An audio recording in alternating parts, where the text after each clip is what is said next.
Mr. Speaker, I rise today to share with my colleagues in Washington and all watching at home the dire situation COVID-19 has created on the Navajo Nation and across our nation.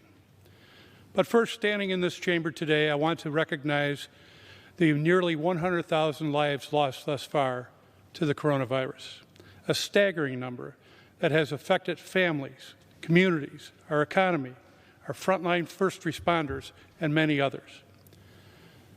Though some Americans may feel they have reached a new normal, hotspots across our nation are still in the thick of this pandemic, and the fear for what might come in the fall and winter is at the forefront of our thoughts. One of those hotspots is the Navajo Nation.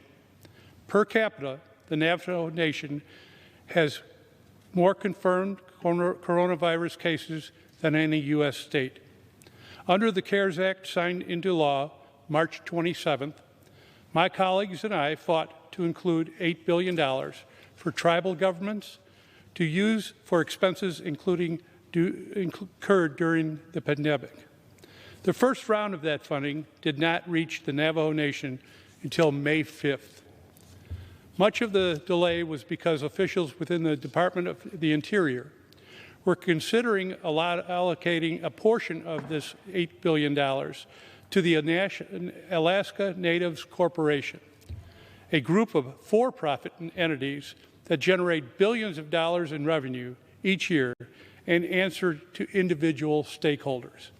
I immediately joined the voices of tribes across our nation in demanding that these funds reach established tribal governments, not corporations. On April 27th, the U.S. District Judge announced that the Treasury Department could begin distributing money to federally recognized tribes and not to this corporate group. Delayed funding is not the only issue here. While tribes wait for the rest of the CARES Act money they were promised, politics in Washington continue to complicate already acute public health concerns on Navajo. Recent reports indicate that respirator masks sent to Navajo Nation hospitals through a federal contract with a former White House staffer may be faulty.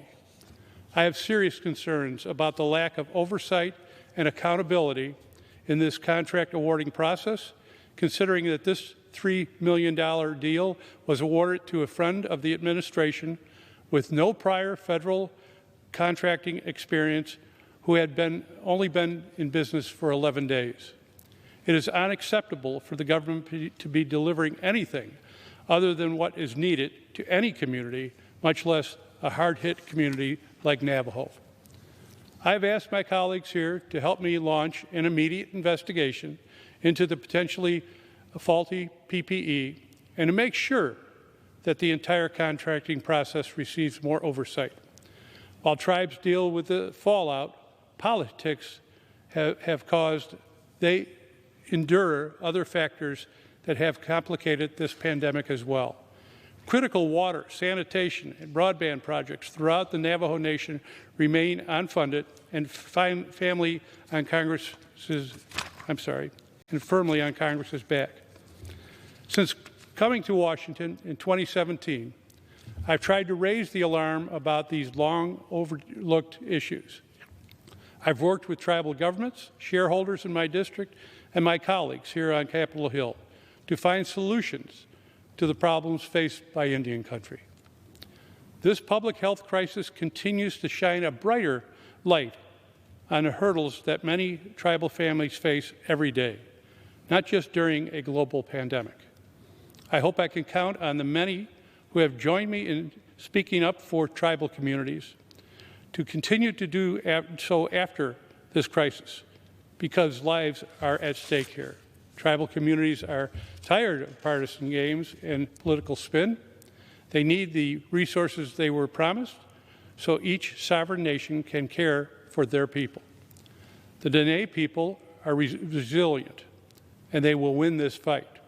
In a report yesterday from my friend and Navajo Nation President Jonathan Nez, he noted that the Navajo Nation's own aggressive public health measures helped flatten the curve of COVID-19 significantly. This situation could have been much worse without his leadership, and the region remains at a high risk if the federal government does not step up and do its part. And I yield back.